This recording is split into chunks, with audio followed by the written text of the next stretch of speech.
You will hear a telephone conversation between a woman who is selling some furniture and a man who is making inquiries about it. First, you have some time to look at questions 1 to 5.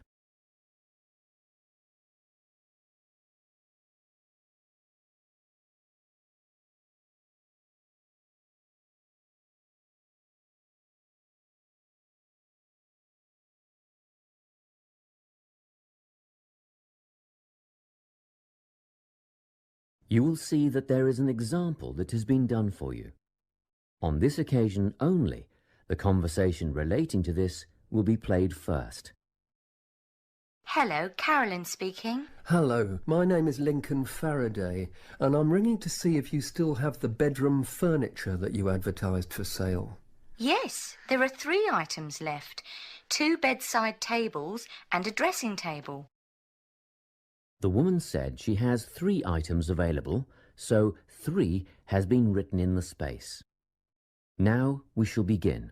You should answer the questions as you listen, because you will not hear the recording a second time. Listen carefully and answer questions 1 to 5. Hello, Carolyn speaking. Hello, my name is Lincoln Faraday, and I'm ringing to see if you still have the bedroom furniture that you advertised for sale. Yes, there are 3 items left. 2 bedside tables and a dressing table. Oh, good. They're just the items I'm after. Tell me, what's the construction of the bedside tables? I mean, what are they made of? Well, they're a matching pair and they're made of wood. But the wood has been painted. It's not brown anymore. It's been painted cream. I see. Each table has a shelf and 2 drawers. Oh, and the drawers have square brass handles. Quite modern and quite nice, really. And what about the dimensions? Well, each table is 50 centimetres wide. That's good. Much bigger than that, and they wouldn't fit beside my bed. I live in an apartment where the bedrooms are quite small. What I really need to know is how tall they are. You see, my bed's quite high. 65 centimetres high and 45 centimetres deep. Thanks. Just a couple more questions about the bedside tables. What condition are they in, and how much are they? They're in perfect condition. There isn't a mark on them. I had them painted professionally, you know, so the finish is much better than you'd normally expect. As for how much, I think £15 each would be fair, but I'll only sell them as a pair, so that's £30 all up. Before you hear the rest of the conversation, you have some time to look at questions 6 to 10.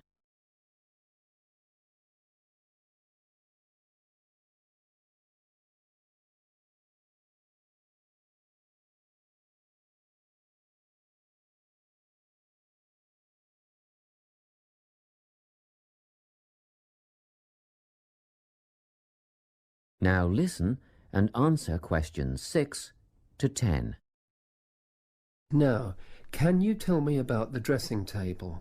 Yes, it matches the other tables in colour and style. Good. How many drawers does it have? 5 altogether. The bottom 2 drawers hold more as they're deep. And the dimensions? How wide is it? That's all I need to know. It wouldn't be more than 1.5 meters, would it? Well, just under actually. It's 1.25 metres across. Does it have a mirror? 3. Sorry? It has 3 mirrors, you know, a central one and a narrower one on each side. And they're all adjustable. I see. And the overall condition of the dressing table? Well, it has a couple of scratches on the surface, but it's still in good condition, so I'm asking £50. Could I call round and have a look later today? What time were you thinking of? In about half an hour. Oh, yes, that's fine. By the way, my name is Carolyn Klein. It's on the gate at the front of the house. Klein. Is that Kline? That's right. And I live at 19 Domain Road. Did you say the main road? No, Domain. Domain Road. That's just off Ashgrove, isn't it? Yes. See you soon then. Yes, in about 30 minutes. That is the end of section 1. You now have half a minute to check your answers.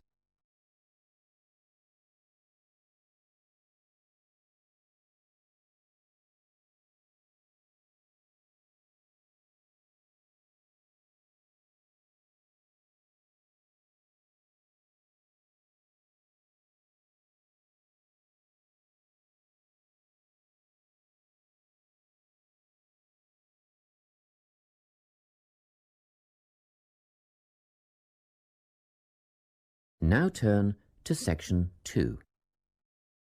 Section 2. You will hear an employee of the Sports Supercentre giving a guided tour of the facilities in the centre. First, you have some time to look at questions 11 to 17.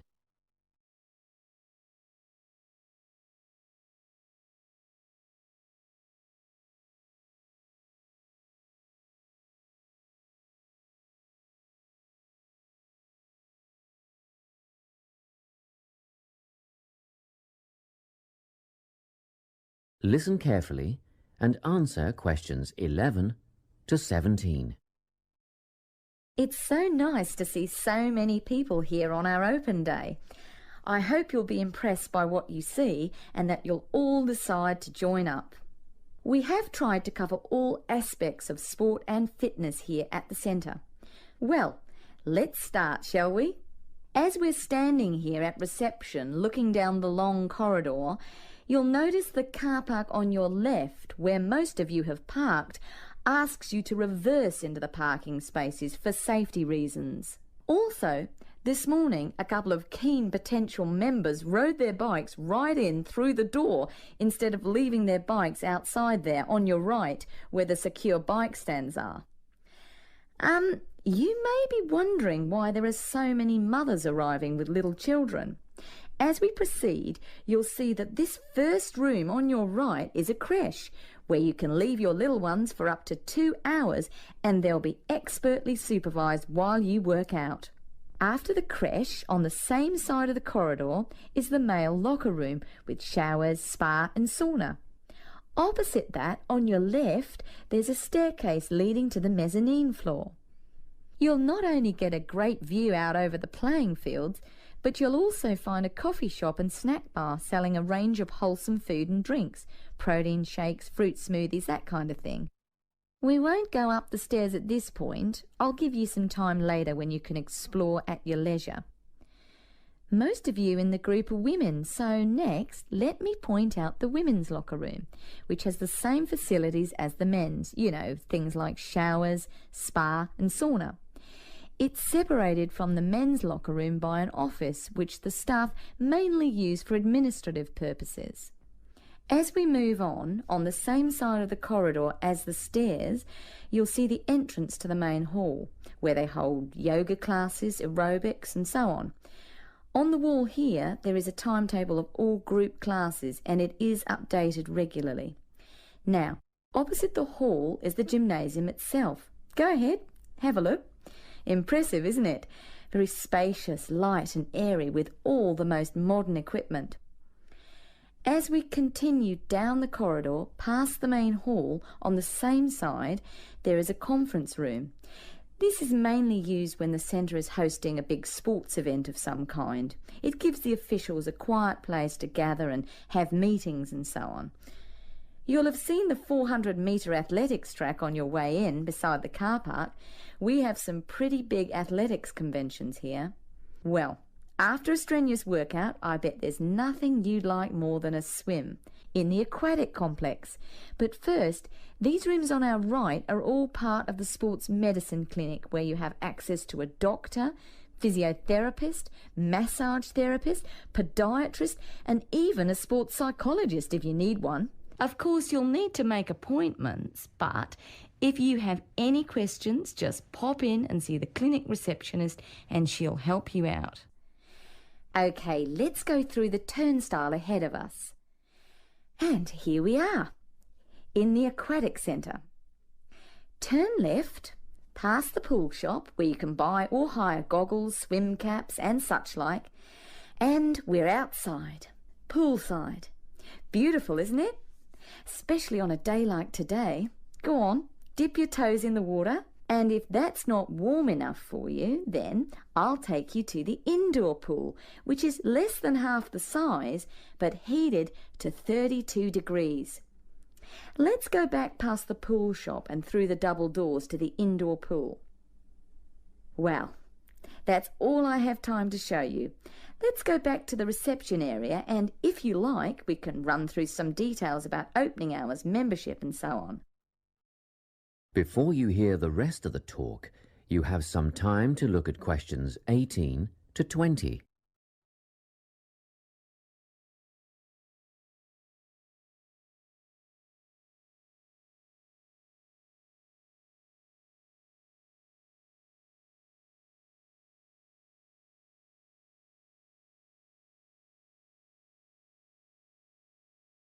Now listen and answer questions 18 to 20. Now, in this brochure, you'll see the opening hours.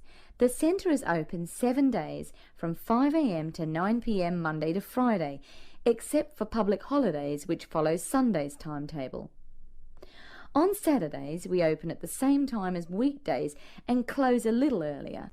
So that's 5 a.m. to 7 p.m. on Saturdays, and on Sundays everyone gets a sleep in. You can come in between 7 a.m. and 5 p.m. Membership fees cover access to the gym, group classes and the pool.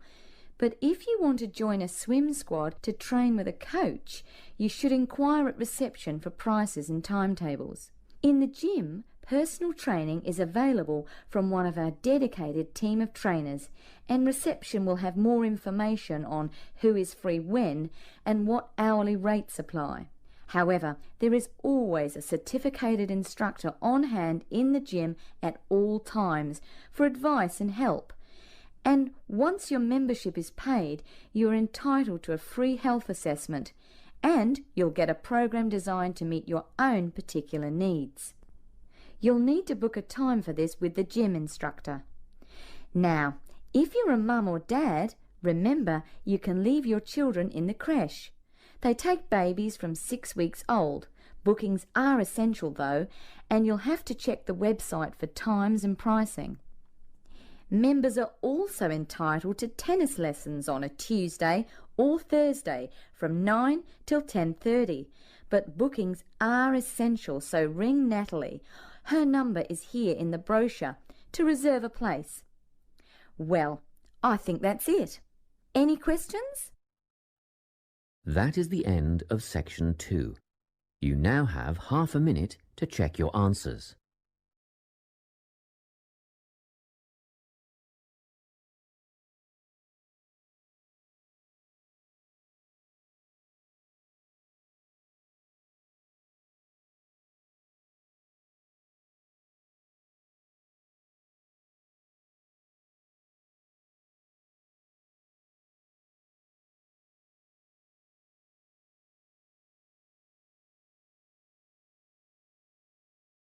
Now turn to section 3.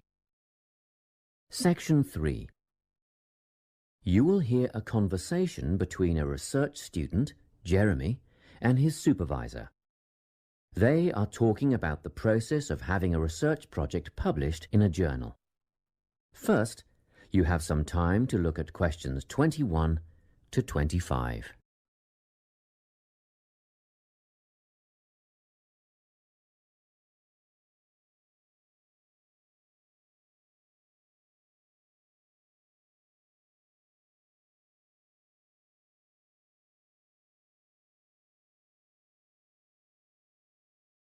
Listen carefully and answer questions 21 to 25.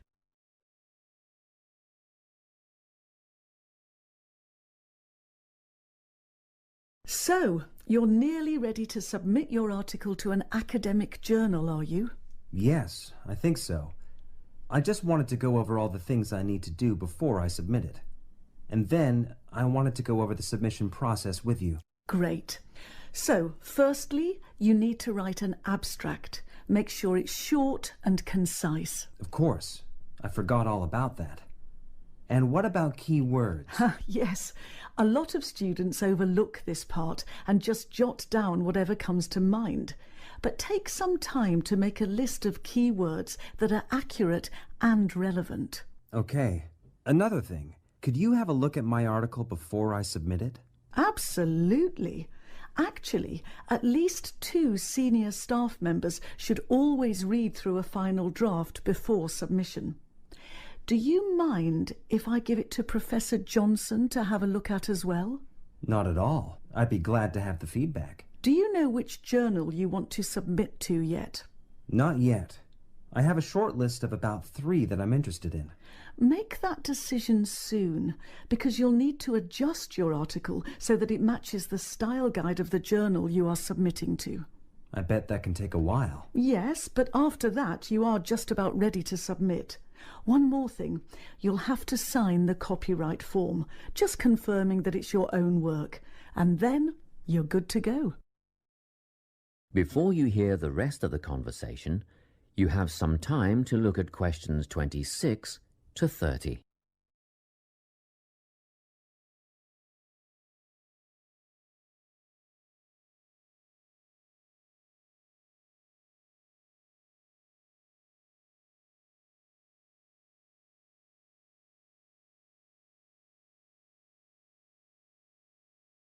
Now listen and answer questions 26 to 30.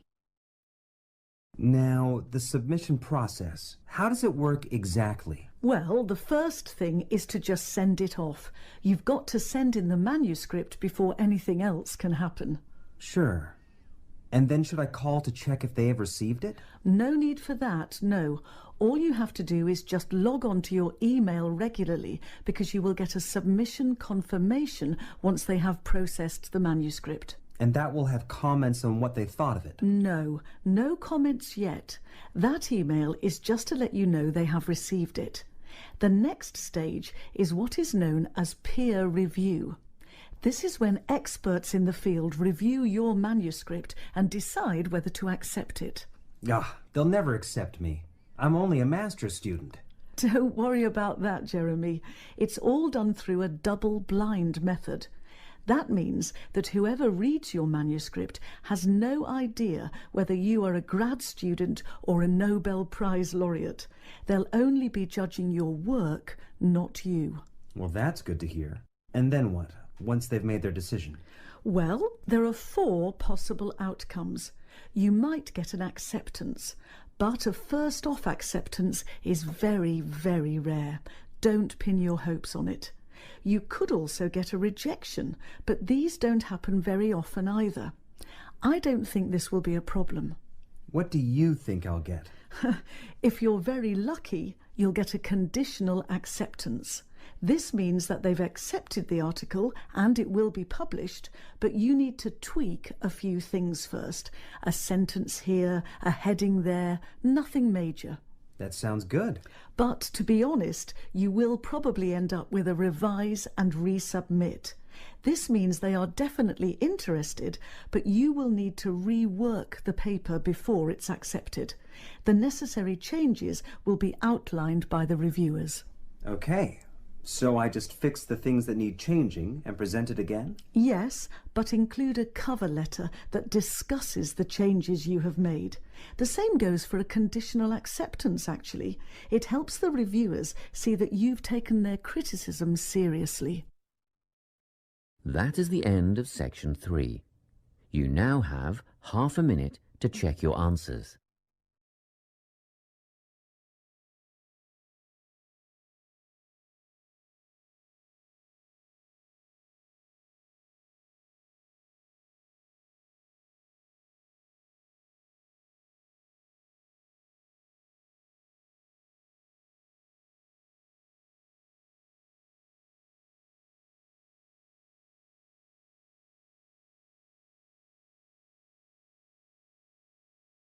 Section 4.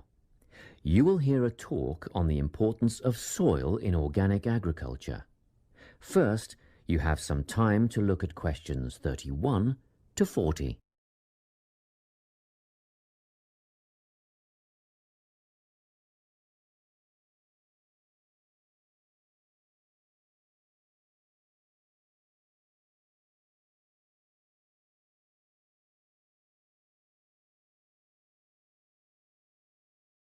Listen carefully and answer questions 31 to 40.